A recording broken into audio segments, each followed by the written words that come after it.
This is the couple who've skied 365 days and travelled around the world at the same time. Arnie Wilson and Lucy Dicker plan to ski on 5 different continents. They're going to hit some 300 resorts and take at least one run each and every day of the year. A lot of skiers would call this a dream trip, but then again, it may be too much of a good thing. In my life, I've always thought that if you want to do something badly enough, you can make it happen. As soon as he mentioned it, I was ready for it. Great adventure, couldn't pass it by.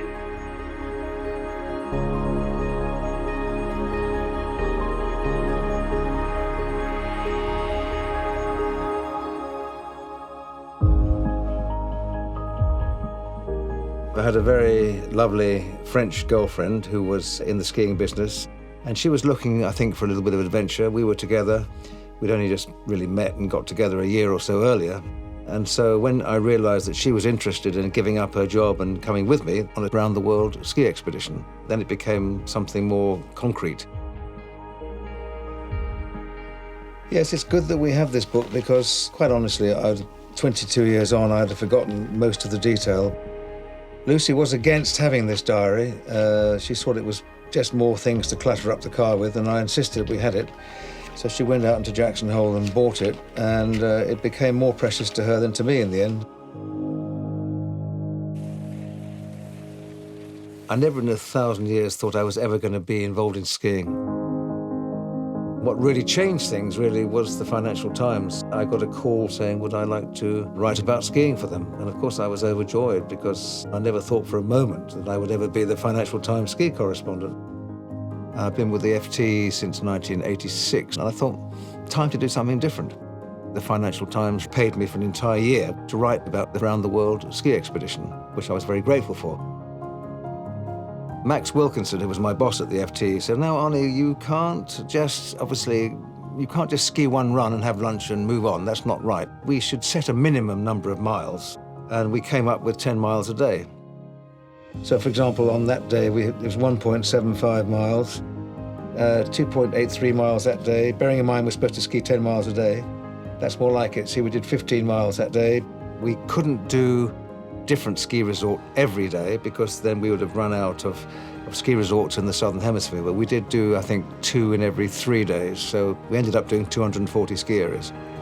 Most of the resorts were very keen because they only had to look after us for 1 night or 2 nights maximum. They would either give us a lift pass or maybe accommodation, or if we were lucky, we got both.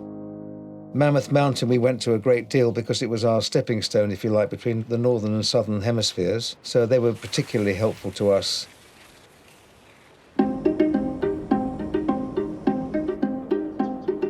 We didn't have a lift pass as such in India because there was nowhere to ski, so we were given a pass by the army. And then we had to ski off the road into anywhere we could find that had snow, which included frozen waterfalls and goodness knows what. Lucy's favourite part of the world was definitely South America, and I think mine too. The biggest crisis probably was when we were in Argentina. We had 4 breakdown trucks towing us over the Andes. Oh, Lucy, you're driving without using your hands. Yes, it's magic, Arnie. Actually crossing the border without driving. And we tried to get a taxi to the local volcano to ski, and nobody would take us because all the roads were flooded. I remember saying to Lucy, look, we're going to do this, we're going to ski, even if I have to swim to get to the slopes. And she said, don't be so ridiculous, you sound like Tintin. But I would have swum with skis on my back. I mean, even if we were skiing on a volcano, Volcan Lonquimay, that's the place with just a T-bar or 2, and so there we are. We only skied 4 miles that day. Well, you'd never believe this is a volcano. As you can see, it's snowing, or rather sleeting or hailing. You would have expected perhaps the heat of the surge of the eruption to have melted the snow, but no such luck. It's actually rather more like skiing in Vermont on a bad day. And we talked a lot. We got on really well most of the time. When we had a row, sometimes we'd ski separately, but we'd normally make it up by lunchtime. Well, you see, another ski resort we thought would be open isn't open. We're very lucky that we found the snow. I was actually getting a bit worried as we were driving up. There was one rather cruel game in which we gave people points for their skiing as we watched them from the lift, and we also predicted whether skiers were going to fall over. For example, on one particular ascent, I might say to Lucy, OK, we're going to see 5 skiers falling over, and she would chastise me for being unkind. I would say this is a very typical midlife crisis. This is a rather extended midlife crisis. I mean, not many crises last a whole year. It's a good way to resolve the crisis. Yeah, but then when I stop skiing, I'll have another one. We're getting closer and closer towards the end. Was there a point when you realised we've done it? Not to the last day, I don't think. I mean, we thought we were going to do it, yeah. We had one problem, which was we were going to end up on the east coast of America, but there was no snow that year, and so we had to adjust the schedule. So we ended up skiing a lot more in New Mexico and Colorado, and we were going to places that weren't on the schedule because we couldn't get across to the east coast. I don't think we ever doubted that we were going to make it, especially with only 2 or 3 weeks to go. We couldn't see why we shouldn't make it.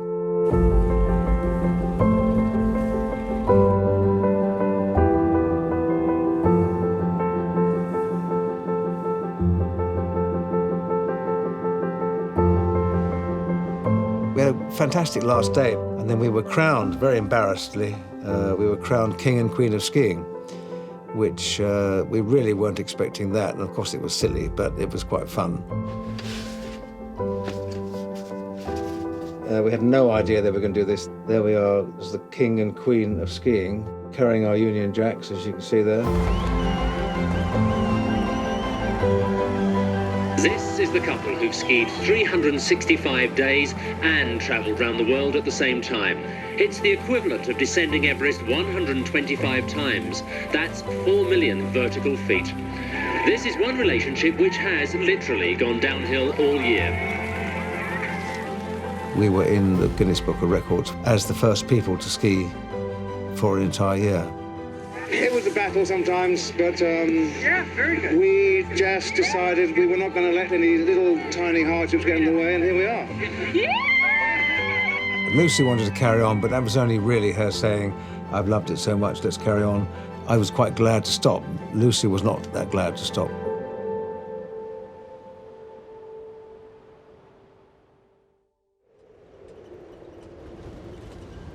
We went on a family trip with some friends to what turns out to be quite a dangerous mountain. The guide said, who wants to ski this couloir?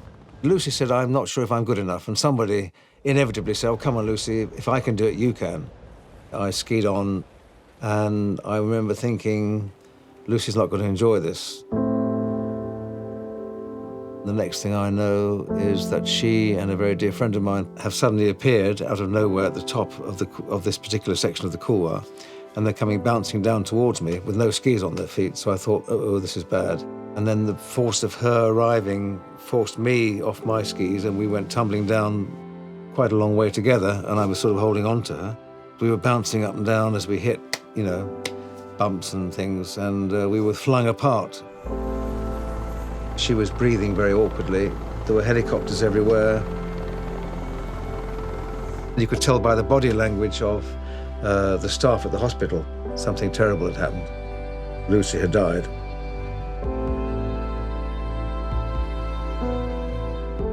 How did you cope? Badly. Badly. I just had to somehow cling on, and we all know, I think, that these things happen, I just had to somehow keep going until the effects of it became slightly less intense. And even now, 22 years later, it still hurts.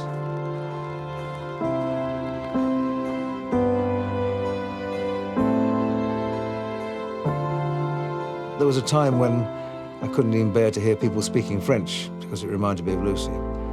And then gradually there was a change, and where I'd felt fear and panic, I began to feel comforted. I think about her on a regular basis, and I do miss her. I'm very much in love with my wife, but even so, I can't forget Lucy, and I don't want to forget Lucy. And I guess I'm stuck with her memory, and I wouldn't want it any other way,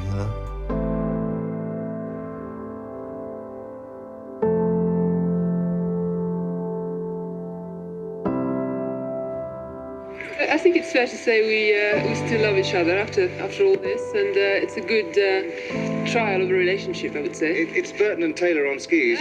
We can't ski together, we can't ski apart.